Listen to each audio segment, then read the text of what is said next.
2025 డిసెంబర్లోని 5,000 కోట్ల రూపాయలు మద్యం తాగేశారన్నమాట. అంటే ఒక డిసెంబర్ నెలలోనే 5,000 కోట్ల రూపాయలు సేల్స్ జరిగాయి అనమాట తెలంగాణలోని. లిక్కర్ సేల్స్ 4 రోజులు ఎక్సైజ్ శాఖ భారీ ఆదాయం సంపాదించింది. ఒక న్యూ ఇయర్ రోజునే 1,230 కోట్ల రూపాయలు అమ్మకాలు జరిగాయి అనమాట. 2020 డిసెంబర్లోనే మద్యం అమ్మకాలు 5,000 కోట్లు జరిగాయి అనమాట. ఎందుకంటే ఈ నెలలో సర్పంచ్ ఎన్నికలు జరిగాయి కదా, అందుకనే మద్యం పాలసీ కొత్త మద్యం పాలసీ కావడంతో షాపులు ఫుల్ స్టాక్ తెచ్చి స్టాక్ మొత్తం అయిపోయేటట్టు వ్యాపారులు చూసి పెంచుకున్నారు అనమాట. ఈ రాష్ట్రంలో మద్యం అమ్మకాలు ఆల్ టైమ్ రికార్డు సృష్టించాయన్నమాట. ఒక డిసెంబర్లోనే 5,000 కోట్ల మార్కును. సాధారణంగా పండుగలు ప్రత్యేక రోజులు అమ్మకాలు పెరగడం సహజమే. అయితే ఈ స్థాయిలో సేల్స్ ఎప్పుడు నమోదు కావాలని ఎక్సైజ్ అధికారులు చెప్తున్నారు.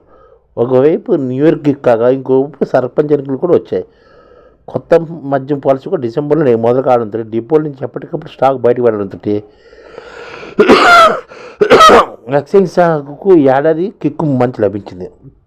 అంతకుముందు మద్యం పాలసీ మొదలై 2023 డిసెంబర్లోనే 4,290 కోట్లే వచ్చాయి.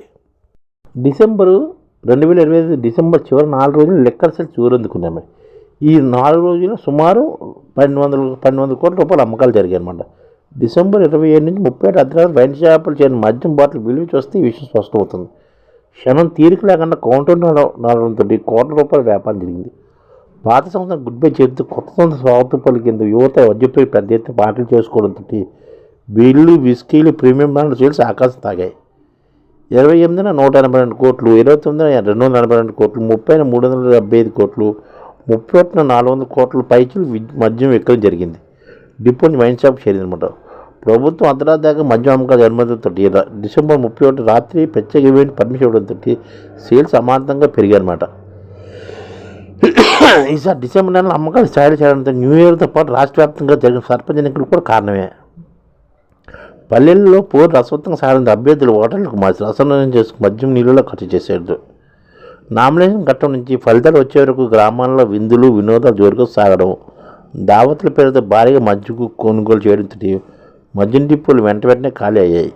రాజకీయ వేడికి మందు కిక్కు తోడంతో గ్రామీణ ప్రాంత మద్యం దుకాణంలో డిసెంబర్ నెల మొత్తం పండుగ వాతావరణం కనిపించింది. ఇది ప్రభుత్వ ఆదాయం రికార్డ్ స్థాయిలో చేర్చింది. మరోవైపు రాష్ట్రంలో కొత్త మద్యం పాలసీ విధానం ఇదే నెలలో అమలు రావడంతో రికార్డ్ స్థాయిల అమ్మకాలు మరో బలమైన కారణంగా నిలుస్తుందన్నమాట. కొత్తగా లైసెన్స్ దక్కించుకున్న వ్యాపారులు షాపుల్లో ఎలాంటి మద్యం కొరత రాకుండా ఉద్దేశంతో డిపోల నుంచి పరిమితికి మించి సరుకును లిఫ్ట్ చేశారు. తెచ్చిన స్టాప్కి ఎప్పుడెప్పుడు అమ్ముడుపోవడంతో జోష్ మీద ఉన్నారు మన మధ్య కొత్తగా లైసెన్స్ తెచ్చుకునేవారు.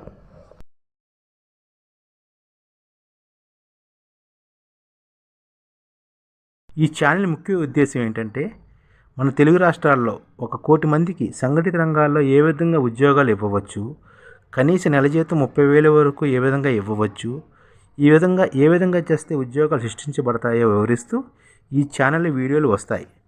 అలాంటి వీడియోలు మీకు కావాలంటే మన ఐడిఎఫ్ భాస్కర్ ఛానల్ని సబ్స్క్రైబ్ చేసుకోండి. ఐడిఎఫ్ అంటే ఇండియన్ డెవలప్మెంట్ ఫోర్స్. ఈ వీడియోలు చూసిన తర్వాత మీకు నచ్చితే లైక్ చేయండి, మీ ఫ్యామిలీ మెంబర్స్కి షేర్ చేయండి, మరియు మీ ఫ్రెండ్స్కి షేర్ చేయండి. Thank you. నమస్కారం.